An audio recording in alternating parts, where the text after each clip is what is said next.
परिवर्तन से पहले पहले भी अगर आत्मा कमजोर रही, अगर उसने तपस्या नहीं की, तो उसका क्या होगा?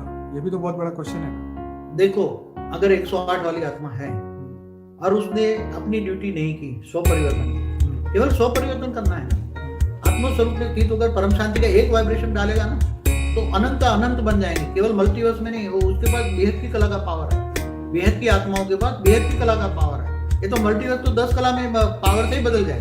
बाबू जी, गीता के अंदर कृष्ण ने मन को कंट्रोल करने की बात कही, लेकिन आज देखिए 108 जो भी आत्माएं हैं, किसी के तो मन कंट्रोल में है ही नहीं। वो तो सब लोग घर छोड़ छोड़ के जंगल जा रहे हैं, साधु बन रहे हैं। मगर पहले संन्यास मार्ग नहीं था ना, घर गृहस्थ। गीता में क्या बोला? गृहस्थाश्रम उत्तम है। और गृहस्थाश्रम में रहकर संन्यास मार्ग तो पहले था ही नहीं। ये तो शंकराचार्य ने संन्यास मार्ग शुरू किया ना। पहले तो ऋषि मुनि भी शादीशुदा थे ना। ऋषि मुनि भी, ऋषि की पत्नियां होती थी, बच्चे होते थे। तो आज घर गृहस्थ में, गीता में क्या कहा? घर गृहस्थाश्रम सबसे बड़ा आश्रम है। और घर गृहस्थ में रहकर तू मुझे याद कर। क्या बोला गीता में? तू देह और देह के सर्व संबंध भूलकर आत्मस्वरूप बन, बुद्ध परमात्मा को याद कर। मैं तेरे सर्व पापों का विनाश करके अंत में तुम्हें ऊंचे परम धाम ले जाऊंगा। ये गीता का निचोड़ है। क्या है? मगर वही कोई जाना ही नहीं, कोई किसी ने कहा ही नहीं। गीता की बातें तो इतनी हो चुकी कि कई गीता लिख चुकी। अब तो सब लोगों ने अपने अपने एडिट उसके अंदर कर दिया है, तो अभी रियल तो ज्ञान। ये शब्द जो निचोड़ है, आत्मस्वरूप बन, मुझ परमात्मा को याद कर, तो मैं तेरे विकर्म विनाश करके ऊंचते उच्च परम धाम ले जाऊंगा। ये निचोड़ है। तो मगर आत्मस्वरूप बनने के लिए तो तुम्हें पुरुषार्थ तो कर्मयोगी, और उसमें जीवन निष्काम कर्म के, गीता में बोला निष्काम कर्म करो।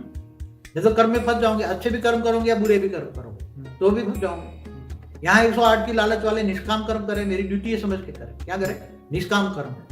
और कर्मयोगी जीवन, गीता में क्या कहा? कर्मयोगी जीवन। कर्म करते करते मुझे याद कर। एक कॉमन सी बात होती है कि जब लौकिक में एक माँ होती है, तो क्या खाना बनाते वक्त अपने बच्चे को याद नहीं करती, अपने पति को याद नहीं करती?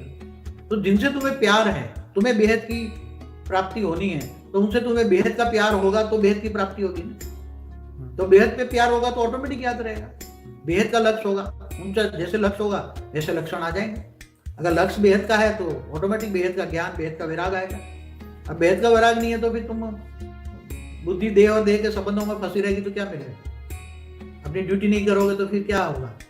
अगर 108 वाला कोई भी है, अगर ड्यूटी नहीं करता है तो उसको क्या प्राप्ति होगी? उसको 108 की बजाय 1008 में डाल दिया जाए, उसका भाग्य कम हो जाएगा ना। यहाँ तो भाग्य बनाने का वक्त है। कोई भी है, अगर उसने अपनी ड्यूटी नहीं की, आज सरकार में भी, लौकिक सरकार में ड्यूटी नहीं करता है तो उसको क्या करते हैं? आज सरकार भी टर्मिनेट कर देती है ना। तो यहाँ 108 वाला नहीं करता है तो उसको 108 वाले को 1008 में डाल देंगे।